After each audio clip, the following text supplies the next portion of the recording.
Welcome everyone back to my channel. If you're new here, my name is Monica and today I'm doing a larger spread looking at the year 2026. So for this reading I'm using the Aquarian Tarot. I figured since we are in the age of Aquarius, it's rather fitting to look at a whole year ahead and see what the energy is for the year. So the Aquarian Tarot really is a classic deck. I rate it very highly alongside the Morgan Greer and the Rider-Waite-Smith as sort of like the quintessential decks that shaped our tarot history. Now, this spread is a larger spread. It's a 9-card spread. If you're familiar with my channel, you know that I do a monthly reading, and those are only 4 cards. This reading is 10 cards. I'm going to draw 9 tarot cards and 1 oracle card. So I'm going to shuffle and connect with spirit, and then I'll start the reading. But first of all, let me quickly discuss what the card positions, what the questions are. So the first 3 cards are what 2026 will be all about. This is like the incoming energy for 2026. If you like. Then cards 4, 5, and 6 are what we need to focus on. So regardless of what 2026 brings in, cards 4, 5, and 6 are what we need to focus on. Then card number 7 is who or what can we turn to for guidance and help. Card number 8, what no longer serves us. You can also frame this as who or what we need to leave behind. And the 9th card is the outcome card. And then I'm drawing a 10th card, an oracle card from Rebecca Campbell's The Rose Oracle, because the energy of the rose, i.e. the energy of our mother, the energy of Mother Earth, the energy of Mother Mary, has been a really strong guiding factor for me this year. Not even guiding, but I would say more like a benevolent, soothing energy that puts me at ease or eases the anxiety that sometimes can rise up as a result of what we see is happening around the world and even in our own communities. So I really wanted to draw 1 card from the Rose Oracle for 2026, just as like an overall guidance card, but I'll do that at the end. So with that being said, allow me a few moments to connect with spirit, to shuffle, and then we'll get started.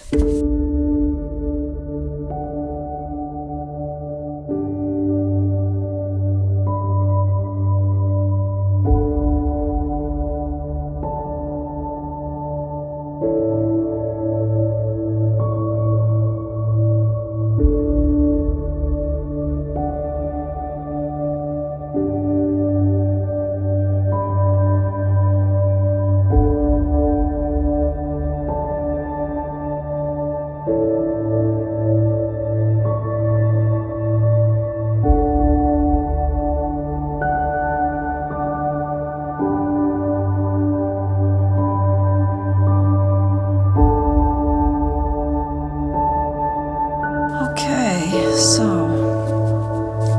let's cut.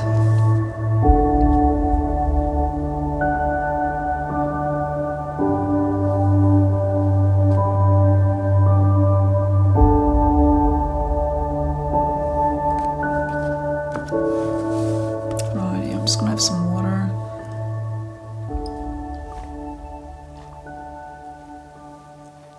And then, of course, before I get started, a little bit of tea.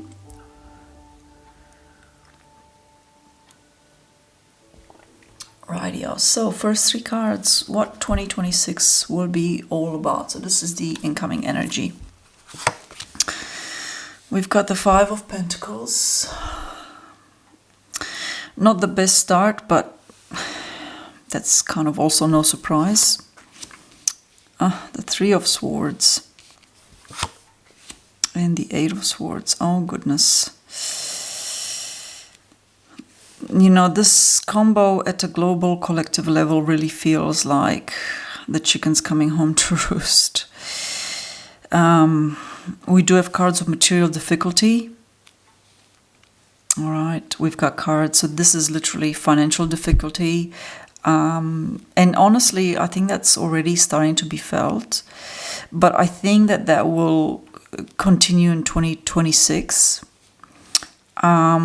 We've got the card of heartbreak and sorrow. And then we've got the Eight of Swords, which is the card of feeling like we don't have many options. I also see this as a card of feeling disempowered. I also see this card of being like restricted. Literally, you know, the person is restricted. So I don't need to kind of make it into something that it's not, right? The Eight of Swords is very much a card of dealing with circumstances outside of our control or surrounding us. This is from our environment, the people around us. You know, we feel a bit stifled or restricted or something along those lines.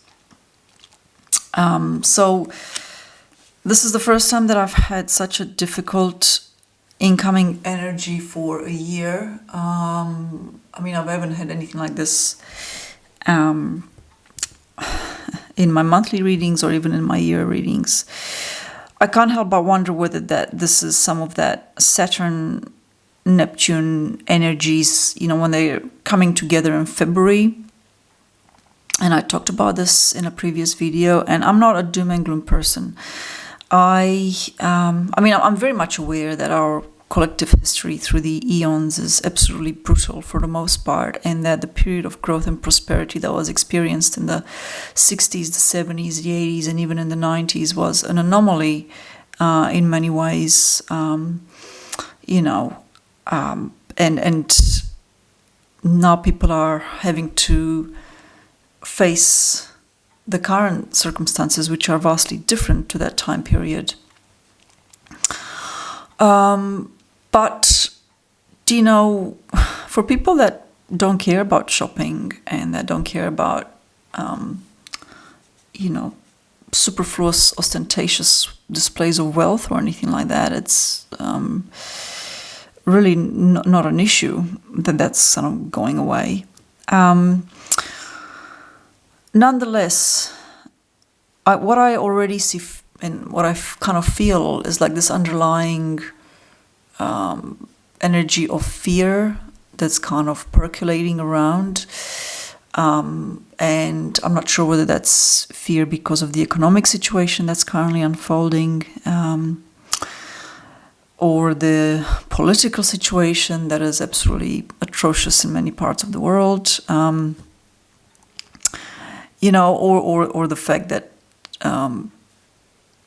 you know, what we've got is to deal with is that split between those in power and seeing how easily they're being corrupted and those who are not in power. But while this is a difficult incoming energy, you know, number one, it's not permanent, and number two, I want to see what the next set of cards says, because that's where we find our empowerment. So the next three cards are what we need to focus on, even though this is sort of going to be the main narrative on a global scale. You know, financial difficulties, sorrow and pain, and you know, restriction and movement, let's say. So the next three cards, what we need to focus on are the Ten of Swords, the end of a difficult period. It's kind of inviting us to really acknowledge an ending. That's what the Ten of Swords, and a really painful and difficult ending. Then we've got the Page of Cups. This is about personal growth and development. The Page of Cups is about looking inwards. This is like, to me, very much a card of inner development. that brings in spirituality and sensitivity together, right? Page of Cups is notorious for being very, very sensitive. This is a card of having empathy, depth of feeling, and being in tune spiritually with the energy of the earth, our one and only Mother Earth. So that's the Page of Cups. So this is what we need to focus on. It's kind of like inviting us, look, you got to focus on your own personal self-development, on your own self. And perhaps even before we get to personal self-development, we need to look at perhaps some more unsavory or unflattering aspects of our own self.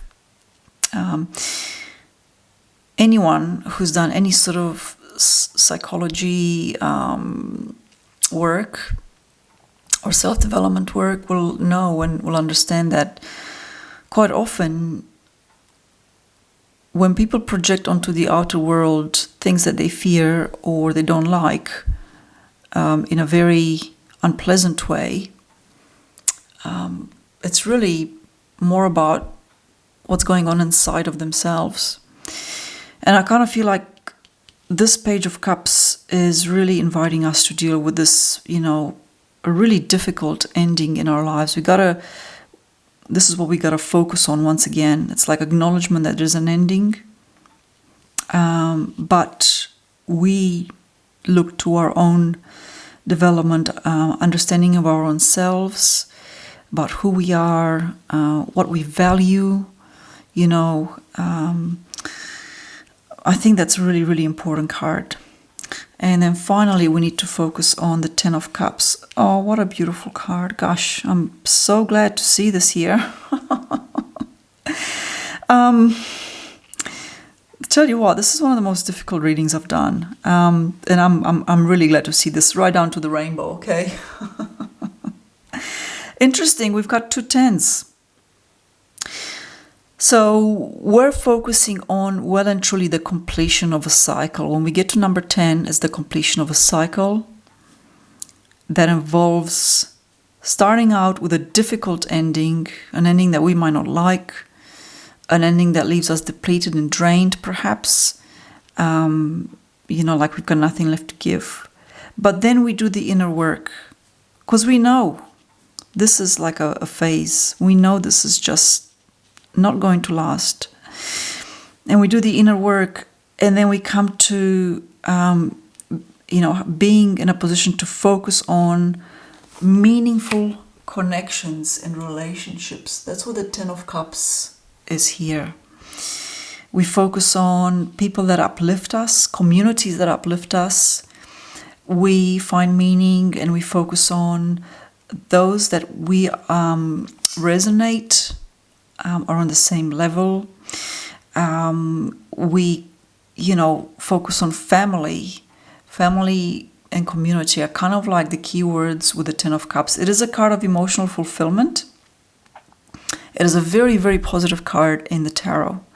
So it's kind of saying, look, yes, 2026 will have some difficult energies and events coming in, right? Because this is what's coming in, but this is what you got to focus on. Right. So, and I think there's a lot of positive mental health outcomes that come from connecting with other people, right? These 2 people here are face to face, and yes, this is shown as a couple. Doesn't have to be necessarily a couple. It can be, any sort of friendship that, when you meet with a like-minded friend, you leave feeling like you're in a really good place, energetically, mentally, emotionally.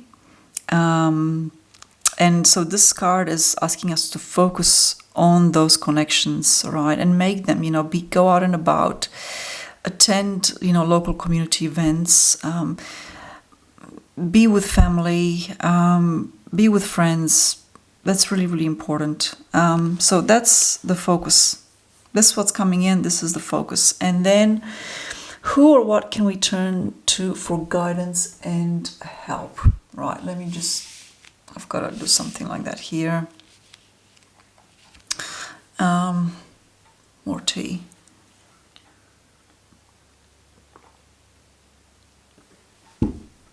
So who or what can we turn to for guidance and help? Seven of Cups. Well, this is really interesting.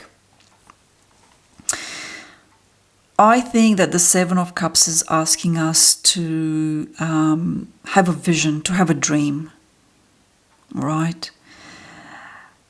Seven of Cups is a card of many options, and we get to choose which one of these 7 options we go for, right? Here's this rainbow again. We can choose that. You know, we can choose flowers. We can choose, there's a snake. Could be something like transformation, right? So this is who or what can we turn to for guidance and help. And I really am getting the sense that this is a card that's saying you turn to your own dreams and you choose what aligns with you and keep that dream alive. Okay. Then card number 8, what no longer serves us, or who or what do we need to leave behind because it no longer serves us. They're kind of related, these 2 questions. The Knight of Swords. Oh, all right. In this case, this is literally described a person. This describes a person. 2 things. When it comes to a person, this is a person that's very combative, argumentative. You know, someone who's always got some sort of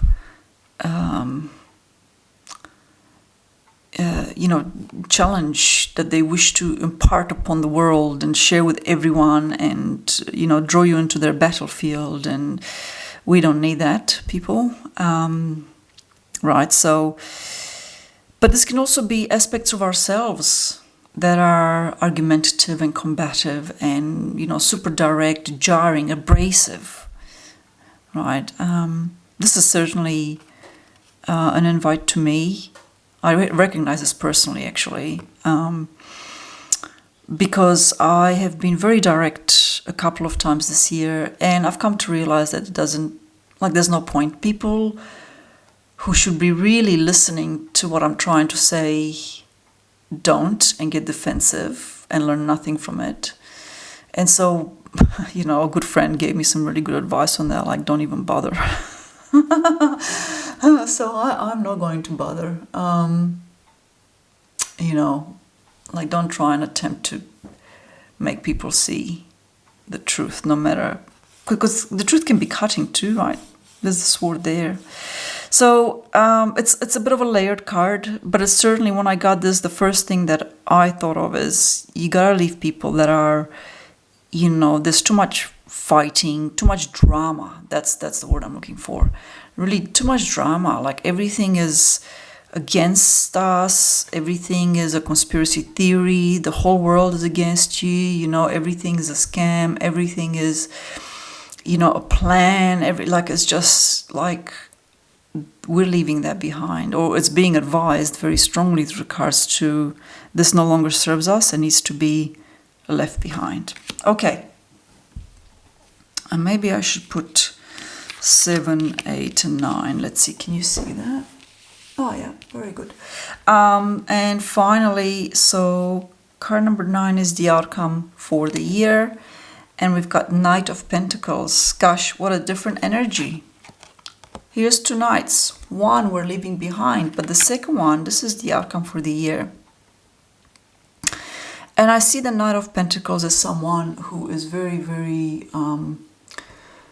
like a good steward of the earth and resources.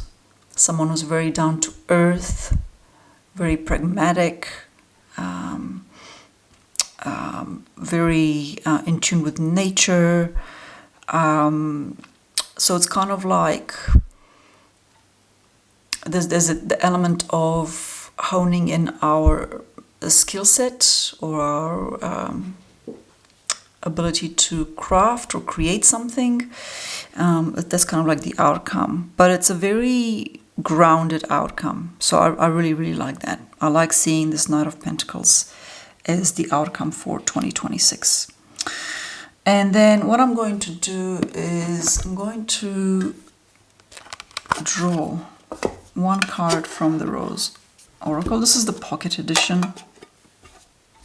I'm just going to draw the top card, a card from the top as I shuffle. And what I'm asking for as I'm doing this is I just really want a card of guidance for us, for, I guess, humanity for 2026.